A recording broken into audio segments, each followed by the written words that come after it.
This is ridiculous. You are not a kid anymore. Grow up. I am sure that most of you would have gone through a similar situation, isn't it? Dear fellow Toastmasters and distinguished guests, and a very good evening to you all. Good evening. Today, I stand in front of you to give my speech on topic Challenges Faced by the Youth. Did you know that world's 40% population is youth? But still, their problems are not given the priority they deserve. All of you would have passed through that age, but once you grow up, you forget it, and the problem stands still. Let me ask you a question. How many of you have kids from age 15 to 25? Raise your hands.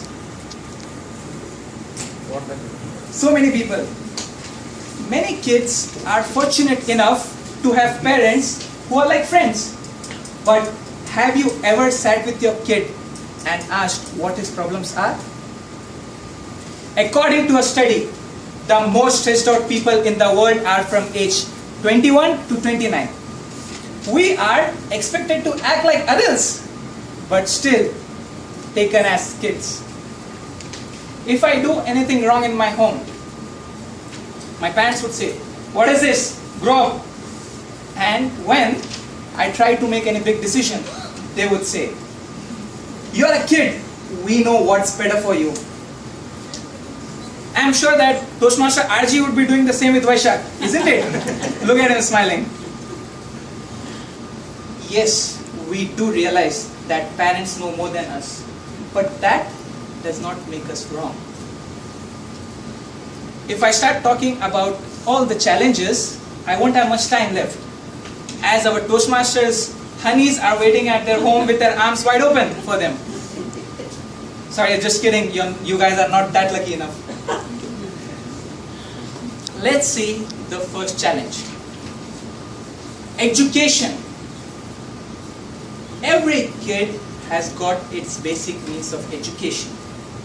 But all the parents want their kids to score the highest. How is it even possible? Can you think about it? Once, my cousin came to her mom. "Mummy, mummy, mummy, I got 95. How much did Fatima get?" 98. See? I told you to study hard. Next time, get more than her. Isn't it weird?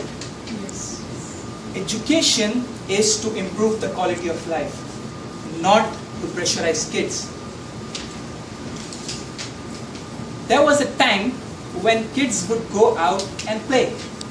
But now, it is school, then there is maths tuition, then there is science tuition, then there is this homework and that homework. I mean, when will kids get time to develop other skills? Is marks the only criteria to judge how smart a kid is? So my friends, if you judge a fish by its capability to climb up a tree, it will spend its whole life thinking that it is stupid. Our next issue, employment.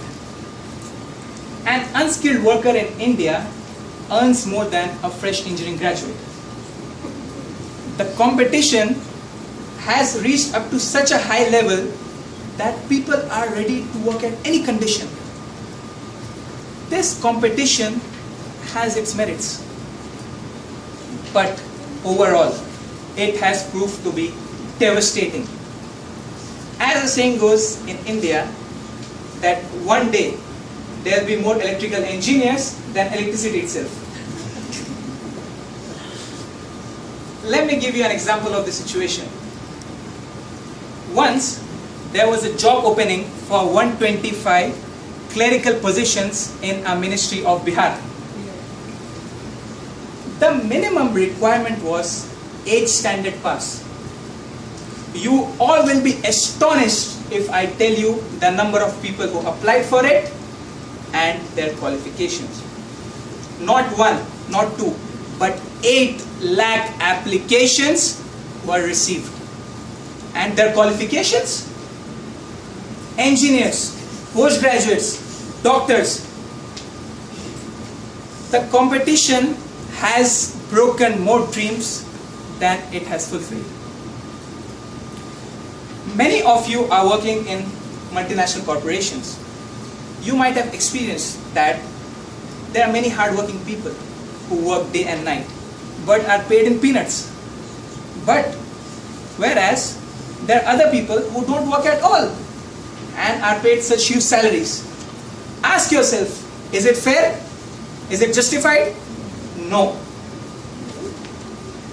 Our generation lacks so much in self-confidence.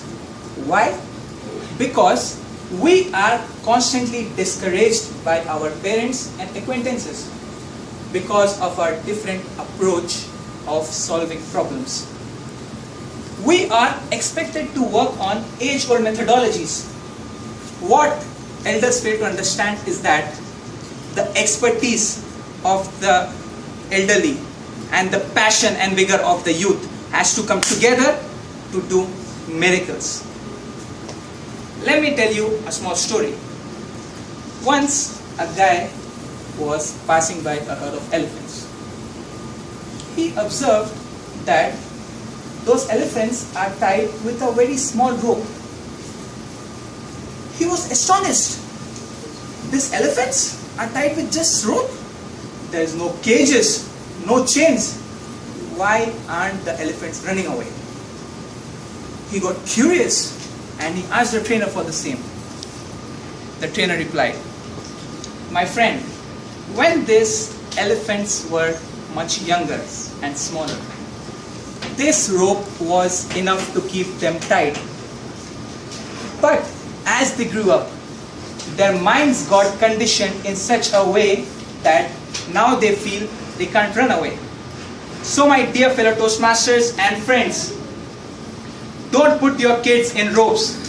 Give them the wings to fly. They are the building blocks of the nation. Give us a chance. We all will surprise you all." Back to the Toastmaster of the day.